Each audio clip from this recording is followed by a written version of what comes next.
안녕하세요. 중앙대학교 정동욱 교수입니다. 이번에는 저희 원자력 이슈 포럼에서 탄소 중립을 위해서 원자력이 어떤 역할을 할 수 있는가라는 주제를 갖고서 첫 번째 수소, 그린 수소, 전혀 탄소 에너지가 들어가지 않는 그린 수소를 갖다가 원자력이 만들 수 있다. 어떻게 만들 것이냐. 이런 주제를 갖고 하나. 그 다음에 재생에너지 필요합니다. 확대해야 됩니다. 탄소 중립을 위해서. 근데 그 재생에너지는 가능성이라는 아주 단점이 있지요.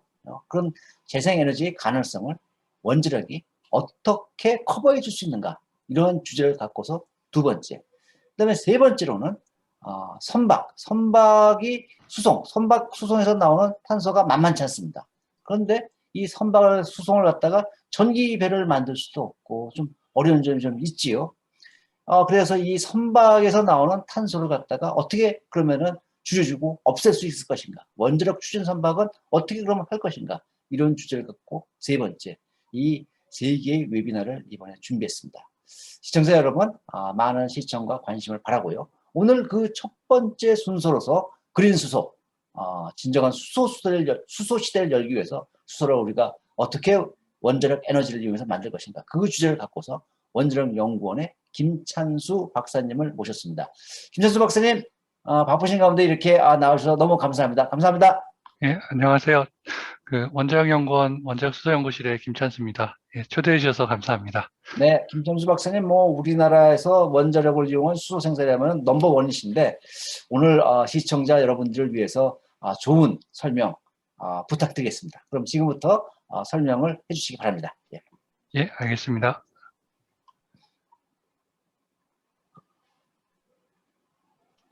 예, 그럼 발표를 시작하겠습니다. 제일 먼저 수소 에너지에 대해서 간단하게 소개시켜 드리겠습니다. 수소는 지구상 가장 가벼운 기체고요. 이제 수소를 연소를 시켰을 때 온실가스 CO2가 배출 없이 물이 나오게 되죠. 그래서 이제 그린 에너지원이라는 평가를 받습니다. 근데 수소가 제일 가볍기 때문에 안타깝게도 지구상에서 수소로서 존재하지 않고요. 그 중력이 잡아두질 못합니다. 그래서 물하고 천연가스와 같이 다른 원소와 결합된 상태로 지구상에 이제 대량으로 존재하고 있습니다. 수소는 가정에선 전기, 열, 이제 연료전지야 다들 잘 아시겠지만 최근에 수소를 이용한 보일러까지 얘기가 나오고 있습니다. 수소가 도시가스를 대체한다는 얘기죠.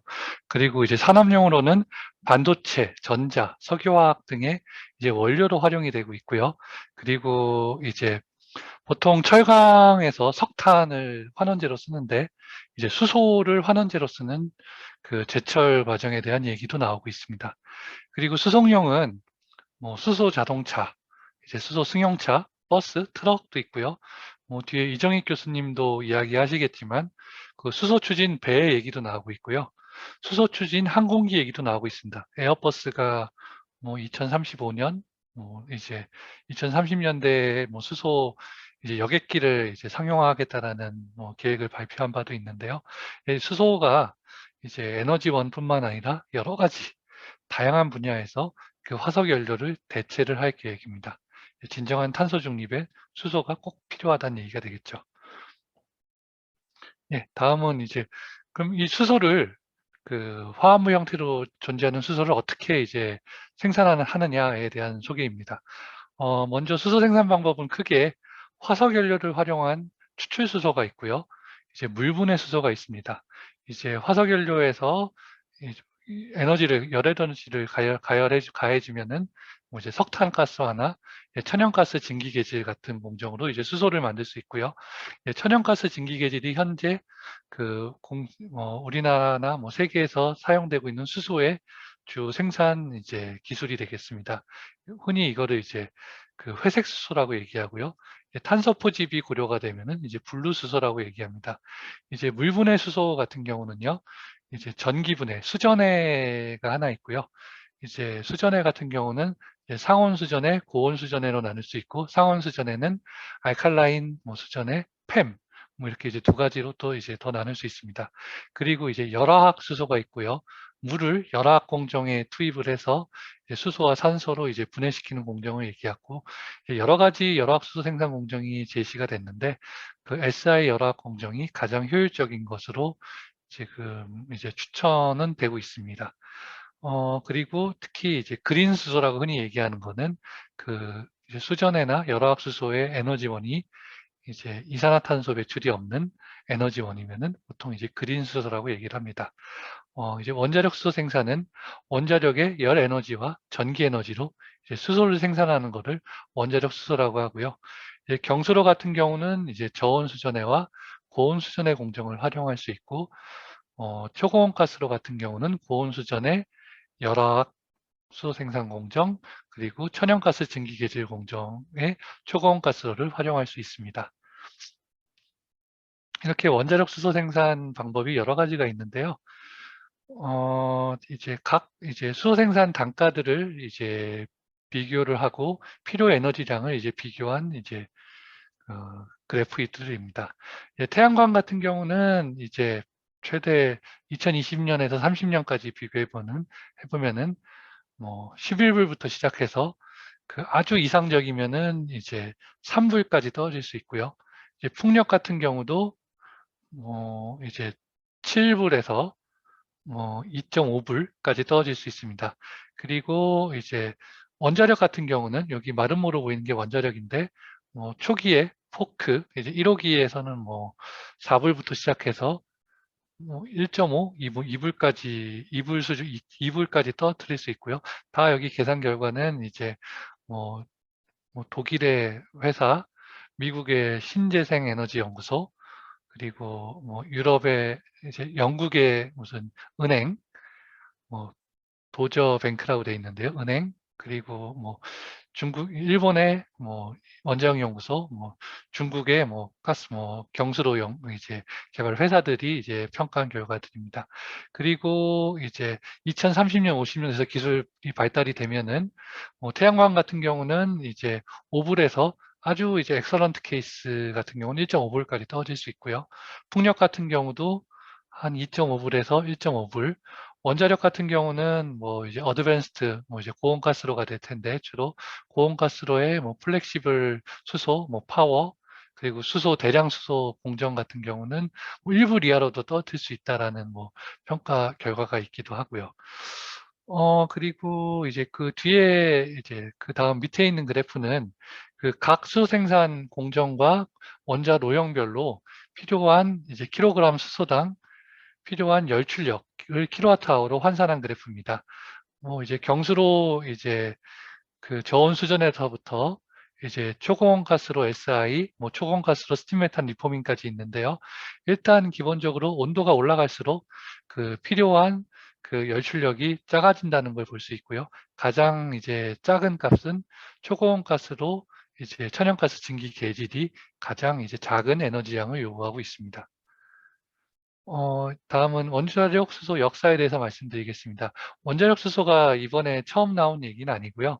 이제 70년대, 2000년대에도 이제 석유가가 이제 올라가면서 원자력 수소에 대한 관심이 매우 많았습니다. 그리고 2000년대에는 특히 이제 그 젠포 국제협력 연구가 시작이 되고 VCTR 이 이제 젠포의 후보농 6개 중에 하나로 이제 되었었고요. 저희 이제 노무현 정부 때서도 저희 원자력 연구원이 중심이 돼서 원자력 수소 연구가 착수가 된 바 있습니다.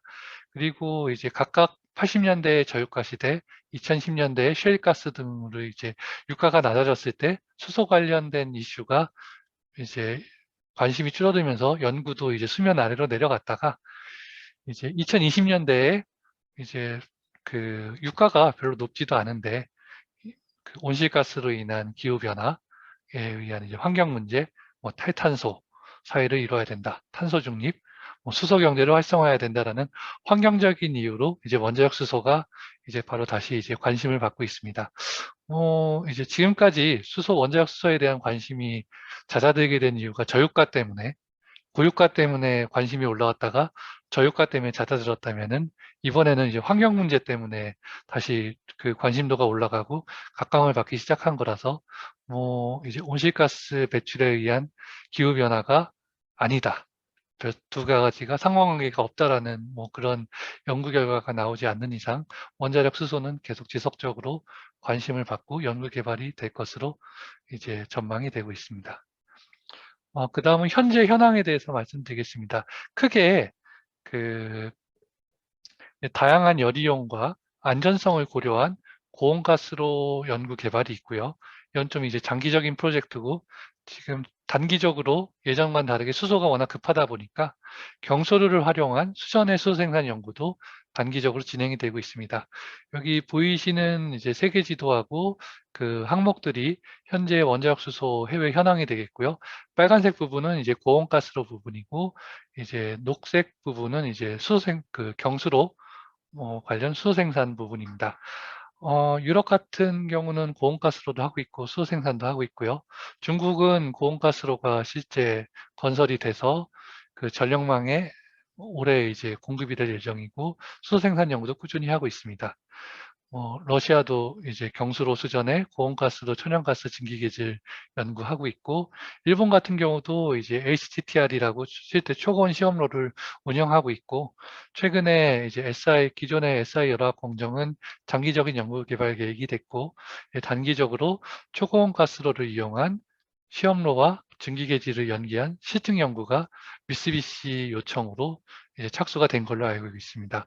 미국도 이제 고온가스로 연구하고 있고, 고온수전의 연구, 이제 경수로 이제 수전의 연구를 하고 있고요. 특히 이제 고온수전의 연구 같은 경우는 최근에 워낙 그 관심도가 크다 보니까 기존에 이제 퓨얼셀의 정상 넘버 이제 세계 기술 수준을 자랑하는 퓨얼셀 회사들이 고온수전의 연구에 속속 참여하고 있어서 고온수전에는 생각보다 빨리 뭐 2030년이면은 뭐 기가와트까지 뭐 실증하겠다는 계획이 발표하고 있는데 뭐 그런 관련된 전망들은 좀 긍정적이지 않을까 생각하고 있습니다.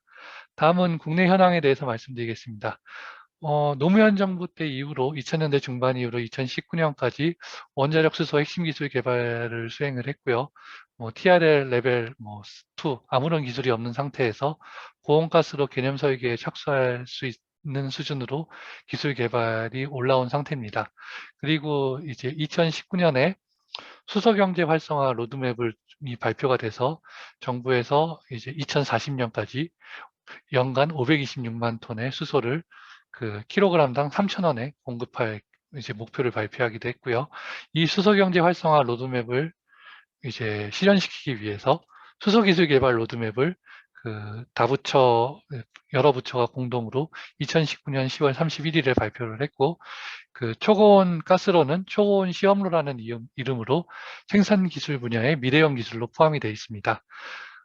그래서 이제 2025년도에 국내외 기술 개발 동향, 기술 수준을 고려하여 그 기술 개발 계획이 재정비될 계획이고요.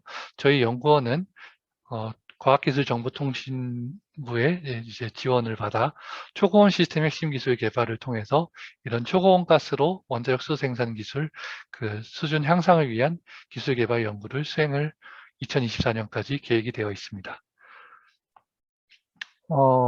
지금 보여드리는 그림은 앞에서 이제 설명드렸던 초고온 가스로에 대한 소개 내용이고요. 가스로가 경수로하고 다르게 일단 피복 입자 해결료라는 아주 특이한 해결료를 쓰고요. 경수로 같은 경우는 이제 물풀 안에 이제 해결료 봉이 차여져 있는데, 이제 흑연 감속제, 연탄 모양의, 연탄하고 비슷하게 생긴 흑연 감속제가 돼 있고, 흑연 감속제 구멍에 이제 헬륨 가스가 흘러서 원자로를 냉각을 시키고요. 이제 헬륨이 냉각되다 보니까 온도를 950도까지 높여서 수소 생산, 고효율 전력 생산, 산업용 공정력 공급 등 다양한 비전력 생산 분야에 그 초고온 가스를 활용할 수 있고요. 이제 원자로 특성상 안에 이제 고체가 채워져 있고 출력 밀도가 낮아서 자연 현상으로 잔열이 제거 가능해서 후쿠시마 같은 사고가 있을 때도 이제 저희가 아무런 사람 액션 없이 원자로가 안정적으로 이제 잔열 제거가 되는 걸 볼 수 있고요. 공랭식이다 보니까 내륙에도 건설이 가능해서 수소 수요처 근처에 고온가스로를 건설을 할 수도 있습니다. 예, 이상 발표를 마치도록 하겠습니다. 네, 김천수 박사님, 감사합니다. 수소란 무엇인가? 수소를 어떻게 만드는 것인가? 원자력은 그럼 어떻게 이용할 것인가에 대해서 전반적으로 소개를 해주셨는데요. 이제 그 화면 공유를 내려주시고요. 김찬수 박사님께 제가 시청자 여러분을 대신해서 몇 가지 좀 질문을 드려보도록 하겠습니다. 오늘 그 세미나 해주신 걸 들어보니까 원자력을 이용해서 뭐 수소 생산하는 방법, 꼭 원자력뿐만이 아니라 다른 뭐 방법을 쓰더라도 하는 것이 저온분해, 뭐 고온분해, 또 화학분해, 뭐 이러한 다양한 방법이 있고 고온으로 갈수록 또 유리하다라는 점 말씀을 해주셔가지고 결국은 이제 초고온 가스로가 가장 수소 생산에는 유용한, 가장 효과가 좋은, 효율이 좋은 그런 에너지원이다라는 말씀을 해주셨는데요.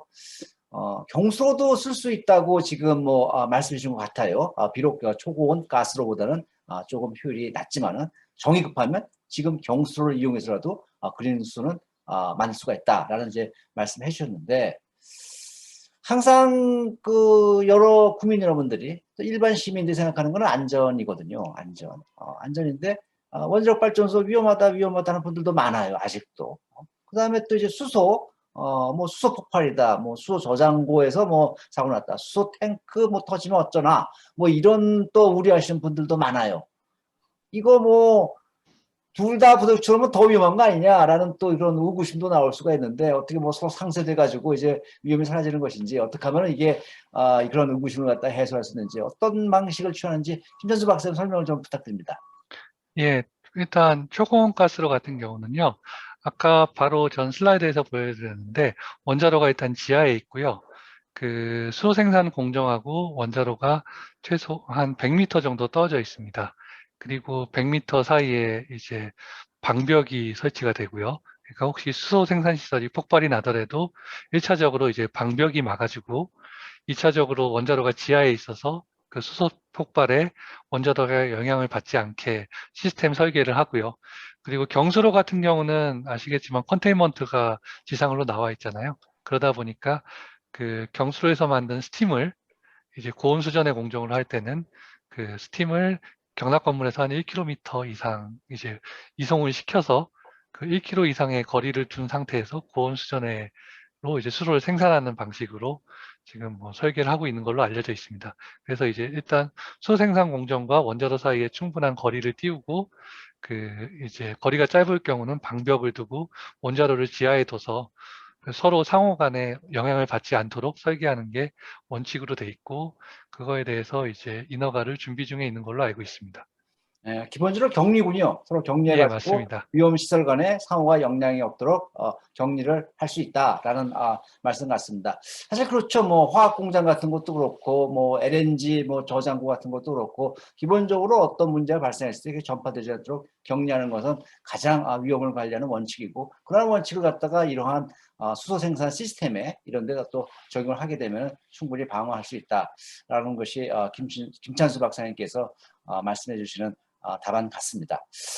두 번째로 제가 드리고 싶은 말씀이, 보니까 이것이 기술적으로 어떤 방식으로든 만들 수 있을 것 같아요. 그 다음에 에너지원도 사실은 또 뭐 원자력을 쓰건 뭐 전기 분해는 뭐 재생에너지도 가능하니까 여러 가지 방법을 해가지고 할 수 있을 것 같아요.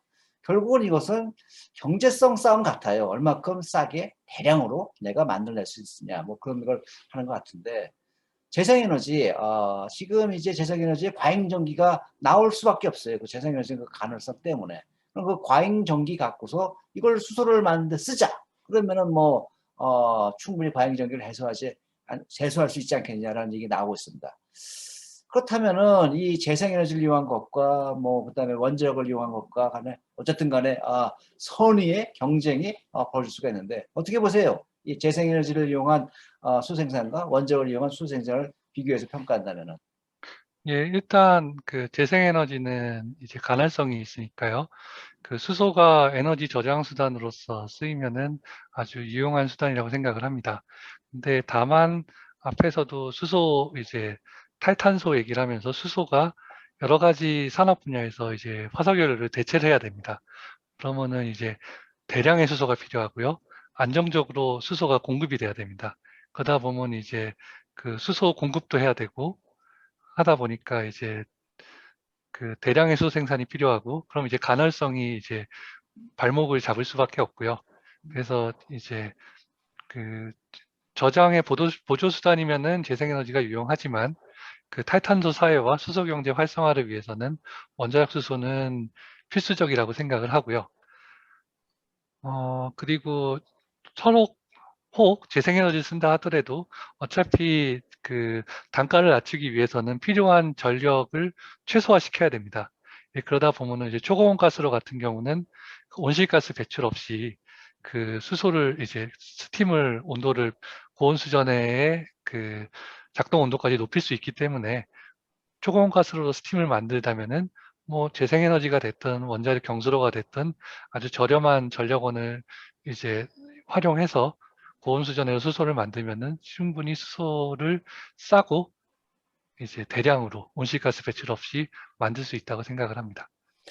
말씀 감사합니다. 말씀 들어보니까 이게 뭐 과잉 전기를 해소하기 위해서 이거를 수소를 생산해가지고 저장하는 용도라면은 뭐 재생에너지를 활용하는 것이 뭐 충분히 뭐 좋을 수 있지만은 이것이 정말 수소 경제 시대로 넘어가기 위해서는 아주 대량의 수소가 필요할 텐데 그렇게 많은 대량의 수소를 갖다가 생산하는 규모까지 간다면은 재생에너지 갖고 뭐 이게 우리가 일반적으로 쓰는 전력을 전력뿐 아니라 플러스 해가지고 수생산을 위한 전력까지 다 개발해내 만들어내도록 한다는 것은 조금 무리가 있지 않을까라는 말씀인 것 같고요. 두 번째로서는 결국은 이게 그 효율성, 경제성 게임이 될 것이다. 그런 게임에서 봤을 적에 재생에너지와 원자력이 경쟁을 벌여가지고 어느 쪽이 더 효율적으로 생산하는 데 달려 있지 않을까 이렇게 말씀하시는 걸로 생각이 들고 현재의 관점에 보면은 원자력이 좀 더 유리한 곳이 있다 그런 관점에서는 그리고 그 유리한 관점을 더 유지하기 위해서는 초고온 가스로 이 방향으로 가는 것이 바람직하다 이런 결론 같습니다. 맞습니까? 어떻게 김현수 예, 박사님? 맞습니다. 네.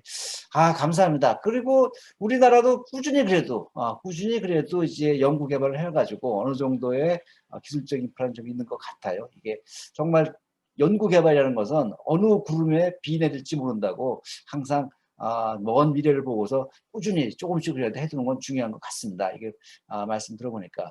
그다음에 세계적인 현황도 이제 말씀해 주셨는데 어느 나라 어느 지역이 가장 좀 앞서가고 있고 거기에 대해서 우리나라가 좀 더 애를 써야 될 것은 어떤 포인트가 있다고 보시는지 끝으로 말씀을 좀 부탁드립니다.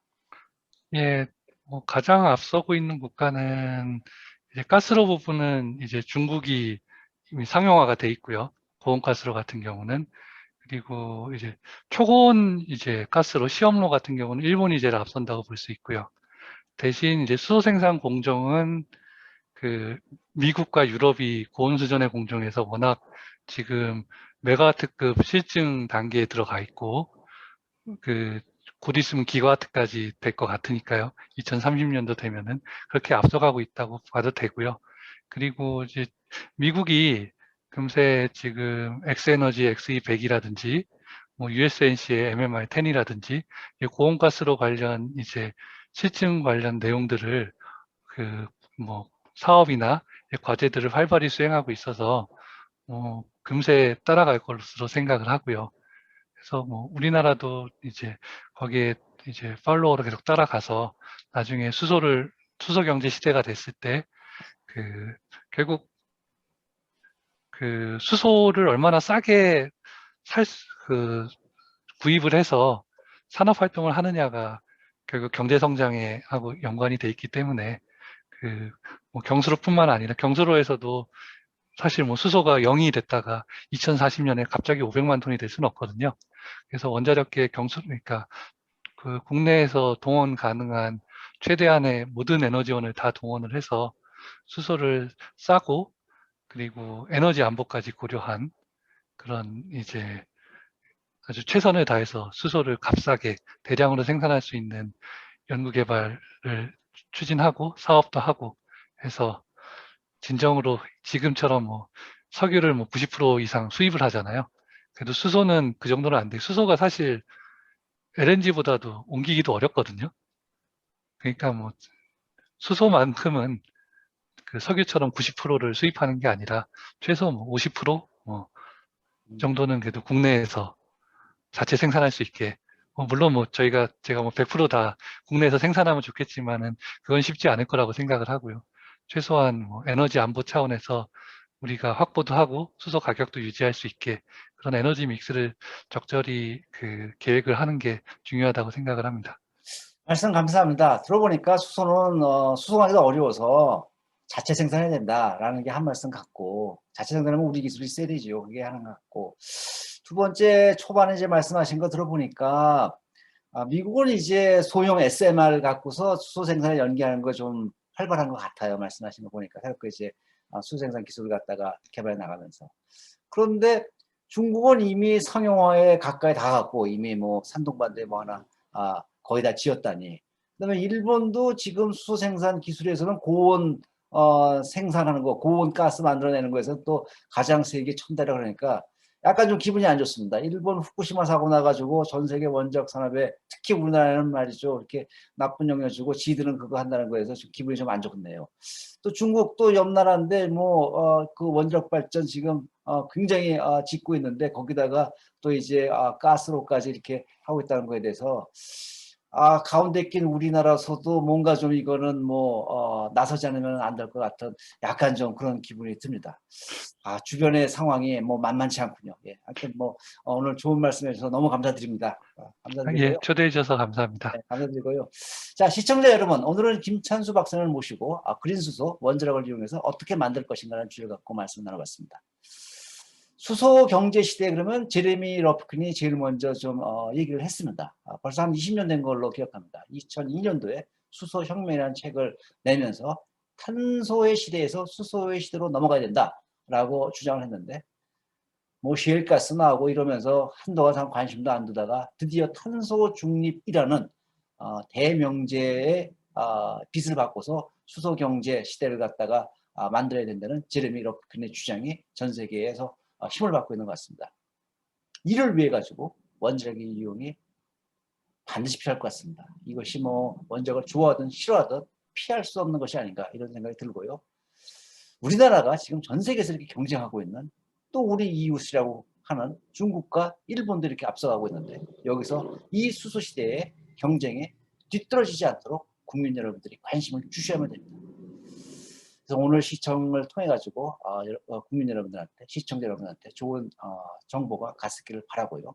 내일은 예고 드린 대로 재생에너지와 원자력이 조화 같이 가야 됩니다. 이 재생에너지와 원자력의 조화에 대해서 세종대 박문규 교수님을 모시고 다시 만나 뵙도록 하겠습니다. 오늘 시청해 주셔서 대단히 감사합니다. 감사합니다.